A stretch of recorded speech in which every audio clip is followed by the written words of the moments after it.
ketika kita bicara tata kelola produk farmasi di sini, kita tidak hanya bicara tentang prioritas kesehatan.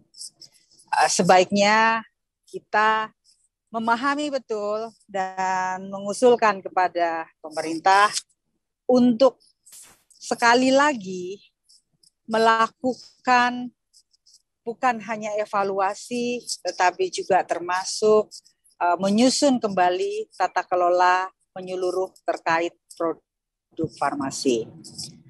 Publik harus mendapatkan informasi seterang mungkin, setransparan mungkin, sehingga kita dapat menghindari kejadian-kejadian yang tidak kita perlukan.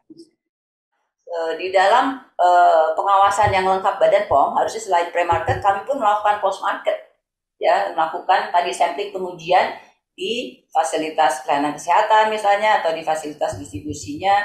Nah, tapi itu tidak bisa kami lakukan saat ini karena tidak ada di dalam Farmakopedia Indonesia standar dikaitkan dengan cemaran di dalam produk jadi. Badan POM tidak bisa melakukan pengawasan, ya, sampling pengujian pada produk obat apalagi di suatu industri atau di dalam distribusinya apabila tidak ada aturan standar yang mengaturnya, ya, karena itu menyangkut legal action tentunya. Panduan Nasional Praktek Kedokteran ini tentu akan menjadi bagian dari suatu proses, ya. Proses ini dibuat oleh organisasi profesi dan disahkan oleh Menteri Kesehatan. Sementara standar prosedur operasional ini sebagaimana yang disampaikan ini dibuat di dalam fasilitas-fasilitas pelayanan kesehatan atau dalam bentuk panduan praktek klinik kedokteran. Ini adalah salah satu peran IDAI di dalam melakukan standarisasi pelayanan kesehatan, ya, pedoman pelayanan medis, ya, dalam bentuk buku yang sudah terstandar, ya.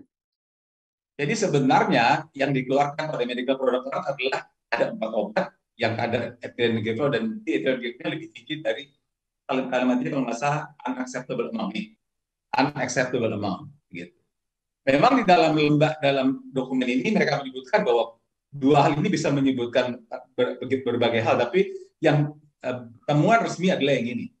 Ini adalah dasar ilmiah yang menyebutkan bahwa kalau ini tinggi maka dapat menyebabkan seperti ini. Memang sudah ketemu obat yang tadi ada ethylene glycol dan lain-lain, ya. Tetapi apakah ini asumsi? Apakah ini sudah melalui suatu proses investigasi baku? Kalau dari sisi kami biasanya kita akan melakukan root cause analysis, dan kalau ini adalah suatu kasus yang di beberapa tempat dan lain-lain seperti itu, WHO menyarankan untuk melakukan suatu agregasi root cause analysis, ya. Jadi dari semua peristiwa tersebut seperti itu. Saya berharap Kementerian Kesehatan maupun BPOM duduk bersama agar permasalahan ini tidak merugikan banyak pihak, tidak merugikan perusahaan yang menggunakan sirup, tidak merugikan masyarakat yang anaknya juga menjadi korban, kan gitu. Tapi satu hal yang harus saya ingatkan kembali kepada BPOM maupun Kementerian Kesehatan, jika ternyata bahwa yang menjadi penyebab adalah kelebihan penggunaan ethylene glycol oleh perusahaan-perusahaan pembuat sirup yang menggunakan ethylene glycol tersebut, maka jangan segan-segan Kementerian Kesehatan maupun BPOM menindaklanjutinya ke ranah hukum. Harus ada efek jera. Itu yang ingin saya sampaikan baik kepada Kementerian Kesehatan maupun kepada Kepala BPOM.